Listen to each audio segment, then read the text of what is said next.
ඔයාගේ ෆෝන් එක කම්පියුටරේ ලැප්ටොප් එකේ වයිරස් ගාඩ් එකක් තියෙද්දි යම්කිසි මනුස්සයෙක්ට කිසිම ගිනිගින්දරක් නැතුව ඔයාගේ තියෙන ෆයිල්ස් තේරම ලොක් කරන්න පුළුවන් කියලා කිව්වොත් ඔයා ඒක විශ්වාස කරනවා.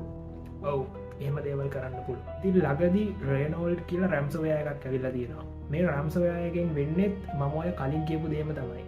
ඉතින් මෙතනදී මේ රැම්සෝවයර් එක ඔයාගේ කම්පියුටර් එකට ආවට පස්සේ එයා මුලින්ම කරන්නේ ඔයාගේ කම්පියුටර් එකේ තියෙන වයිරස් ගාඩ් එක ඕෆ් කරන එක. එහෙමත් නැත්නම් ඒක ඩිසේබල් කරන එක. ඉතින් සාමාන්‍ය රැම්සෝවයර් එකකට මෙහෙම දෙයක් කරන්න බෑ. ඒත් කොහොමද මෙයා මේක කරන්නේ? මුලින්ම මම කියලා ඉන්න රැම්සෝවයර් එකක් කියන්නේ මොකක්ද කියලා. රැම්සෝවයර් එකක් කියන්නේ ඔයාගේ කම්පියුටර් එකට ඇවිල්ලා ඔයාගේ කම්පියුටර් එකේ තියෙන ෆයිල් ලොක් කරලා ඒ ෆයිල් ආයේ ඔයාට අන්ලොක් කරගන්න ඕන නම් ඔයාට සල්ලි ගෙවන්න කියලා තර්ජනය කරන විදිහේ මැල්වෙයාර් ජාතියකට. මේක තමයි රැම්සෝවයර් එකකට දෙන්න පුළුවන් සරලම ඩිෆිනිෂන් එක. මෙතනදී අපි මේ කතා කරන රේනෝල්ඩ් කියන රැම්සෝවයර් එක සාමාන්‍ය රැම්සෝවයර් වලට වැඩිය ගොඩක් වෙනස්.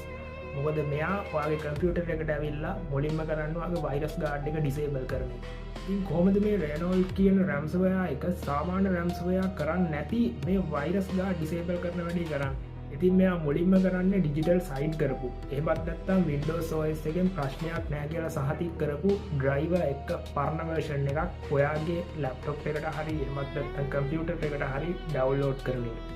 ඉතින් එහෙම ඩවුන්ලෝඩ් කළා මෙයා බලාපොරොත්තු වෙන්නේ මේ ඩ්‍රයිවර් එක හරහා OS එකේ තියෙන කර්නල් එකේ ඇක්සස් එක අරගෙන ඒ හරහා වයිරස් ගාඩ් එක ඩිසේබල් කරන එක. ඉතින් මෙම වයිරස් ගාඩ් එක ඩිසේබල් කරාට පස්සේ මෙයාට පුළුවන් ඔයාගේ කම්පියුටර් එක කිසිම ගිනිගින්දරක් නැතුව කන්ට්‍රෝල් කරන්න. ඉතින් මේ වීඩියෝ එක බලන ඔයා හිතනවා ඇති කොහොමද මේ රැම්සෝවයර් ඇටැක් එකෙන් අපි බේරෙන්නේ කියලා.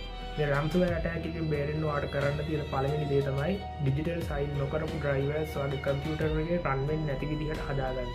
මේක කරන්නේ කොහොමද කියලා ඔයාලට දැනගන්න ඕන නම් අනිවාර්යෙන්ම පල්ලෙහාන් කමෙන්ට් එකක් දාන්න. මම මේක සම්බන්ධයෙන් වෙන වීඩියෝ එකක් අරන් එන්නම්.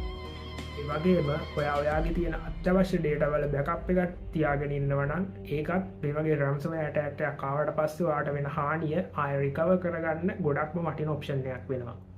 ඔයාට සිංහලෙන්ම සයිබර් සිකියුරිටි නිවුස් පිළිබඳව දැනුවත් වෙන්න ඕන නම් අනිවාර්යයෙන්ම DI එක ටච් එකේ ඉන්න.